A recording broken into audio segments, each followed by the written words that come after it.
This is Senator Harris Blake, but you knew that.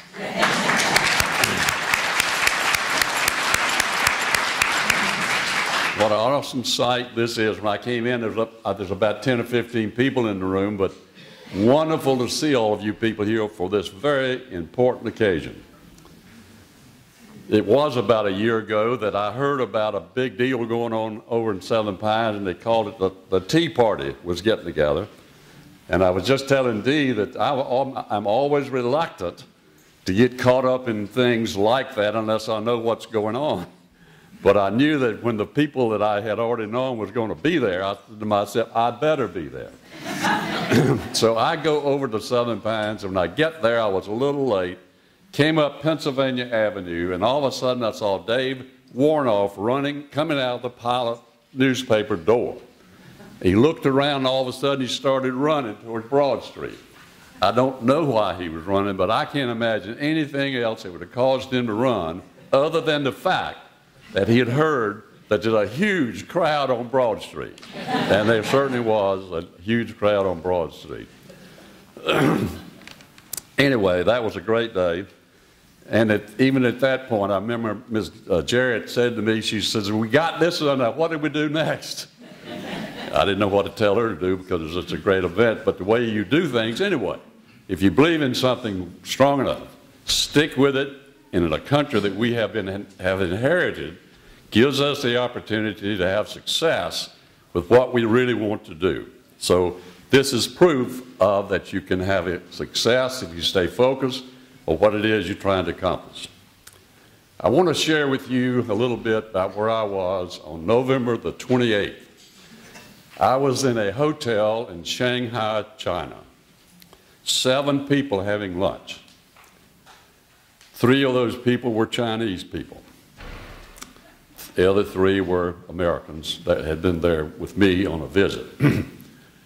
There was a young Chinese guy that had graduated from the Duke School of Business 4 years ago. He was the one hosting this little meeting. And he had just been assigned and had been hired on by Duke University to start a school of business in Shanghai, China, and it would be called the International School of Business, Duke University. And he said that he had acquired 200 acres from the city of Shanghai to put this campus for Duke University. And I learned later that Duke is actually going to have on that campus an international campus with business, medicine, and the other things that they have at Duke. I'm giving you this information to say what I really wanted to say about that luncheon. The young guy that had gone to Duke 4 years and had graduated 4 years ago told us that all of his life that he had been intrigued by the constitutional form of government that we live under. And that when he got to Duke, he made a point to get to Washington, and when he got to Washington, walked around and saw all of those monuments, and you know what they are, and with the inscriptions on all of those monuments, most of them have something to do with "In God We Trust." At least the word God is used on many of those monuments. And he said to us, it almost felt like it was religious. That is our heritage, folks, and what we're doing here today. And we're doing it because those great folks in our past stayed focused on the Constitution, making sure that we have 3 branches of government. And in the past, we have had 3 branches of government that would sort of keep us in line.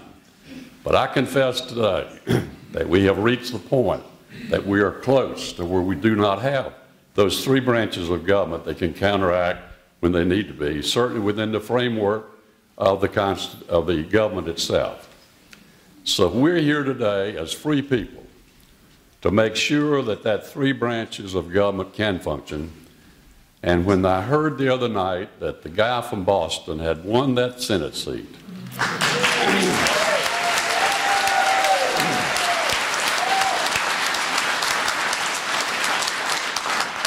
I was down at Pembroke University attending the Scottish band where they play all this great music, and they just played God Bless America. And then we had a break for the half where we had the second part of that program. And about 3 of us that were seated together, we were trying to find out what was going on in Boston. And we finally, everybody was not answering their phone. I know what they were doing. They were watching television. But we finally got word from someone in Seven Lakes, and he said, well, I'm not sure about the guy, whether he won or not, but Fox News said they've called him a winner. I said, he has won. And I can tell you in that audience, we were sort of at a break time, it was really funny. A whole circle of people were almost yelling in that auditorium at the university down there. One last point, and I'll move on. After I attended the meeting in Southern Pines last year, the next one of these meetings that I heard about was over at Bowie's Creek, Campbell College. And that's where Bob Etheridge was going to be there, and we're going to have a town hall. They call it a town hall meeting, but it was really what we've got here. And I went because I wanted to get a flavor, understanding of who the people would be. I go over, that's Campbell University. You couldn't get within 4 blocks of the place. The building had been filled up an hour before. No more people in the building because of the fire code. In the parking lot, absolutely full of cars.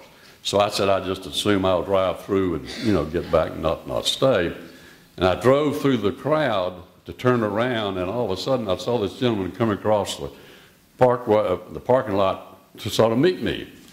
And can you believe that it was a gentleman, a doctor gentleman that I had met 4 years ago in Harnett County. He's now 83 years old. And he actually was almost really almost running, stopped me. And he stopped me and he said, Harris, my word. He said, this is a pretty interesting crowd, isn't it? I said, it sure is. He said to me, and he is an absolute Democrat. He said, Harris, I cannot understand Obama's medical plan. I don't understand what it is he's trying to sell us.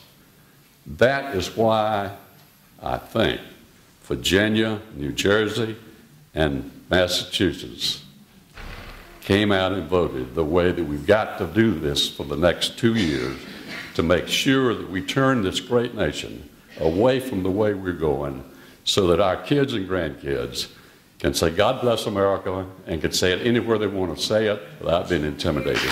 God bless America.